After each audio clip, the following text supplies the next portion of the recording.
Hello, wonderful people. This is an edition of Einstein in a Flash, and this is a summary edition. This is an edition that we have before our premiere of the fifth season. Season 5 is coming soon, yes. Hey, Omar, stay connected. So, when we left that universe, we left our notebooks. Yeah, I really love that notebook. Wow. We had so much information in that notebook. We wanted to even publish it as an actual book, myself and his. We left it, but no worry, you can still get it anyway. We can rewrite everything that we know. We are inside the Flash after all. Okay, so today we won't waste much of the time. What you're going to do is I'm going to explain what you've been doing the past season 3 and season 4, or what you've been doing. So to start, let me ask this question: why quantum?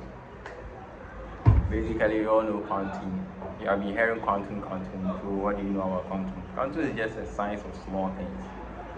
So, like when you take out, you need its center, which is located in the nucleus, and inside the nucleus, you have the protons and the neutrons. Inside the neutrons and the protons, you have quarks and electrons. So, the tiny little bit of science is what we know as quantum. And quantum very bizarre when it comes to understanding it. But you have been hearing about quantum, and you know that quantum is just the small science that you know. Small science of the small. Yeah, very small particles. So particles that are so small that you can't even predict their position. Also know that the energy that they possess at a particular point in time.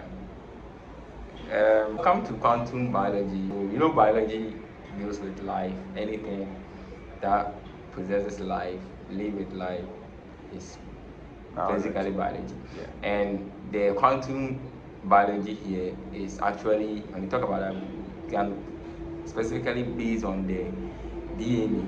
So the DNA is one basically example of quantum biology.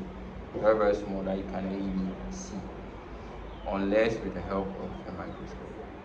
And when it comes to quantum chemistry, it's just the application of quantum mechanics to chemical problems.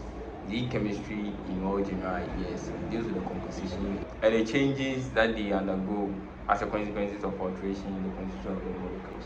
So basically, we talk about, the quantum chemistry, quantum biology, quantum physics. So this is all about the quantum, that is more science that you can basically think of. Thank you very much, Mr. Omar.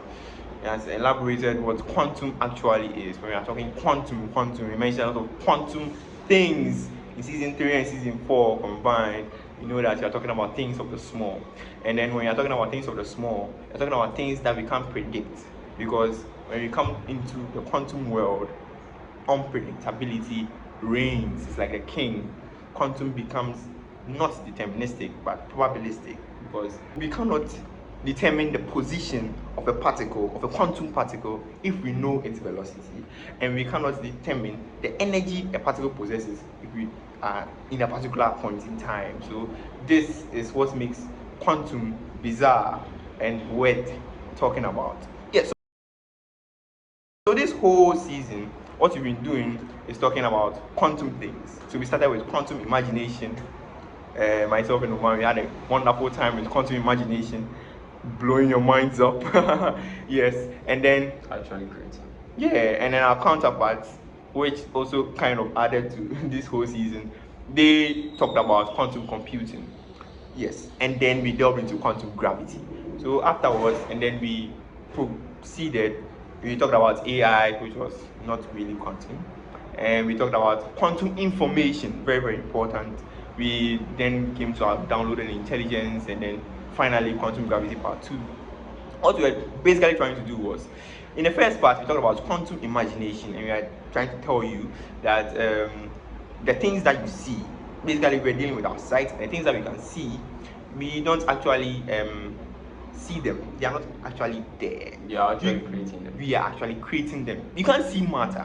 Matter in general sense, we can't see matter. You can only see matter by the light bouncing off it, and then it entering into your eye, your brain processing it. So it's bizarre. You are creating the things that you are seeing.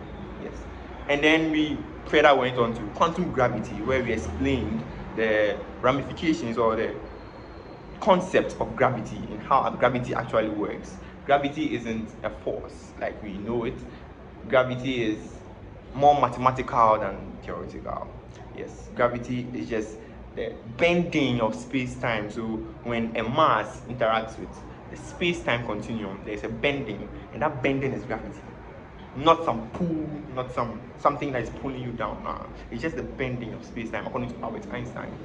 And then we came on to quantum information, where we were talking about keeping information in qubits, teeny tiny things, that's transferring them with supercomputers, where or quantum computers, and these informations can be transferred. We explained that when we incorporate light or information in the form of light into these qubits, or sometimes there will be protons.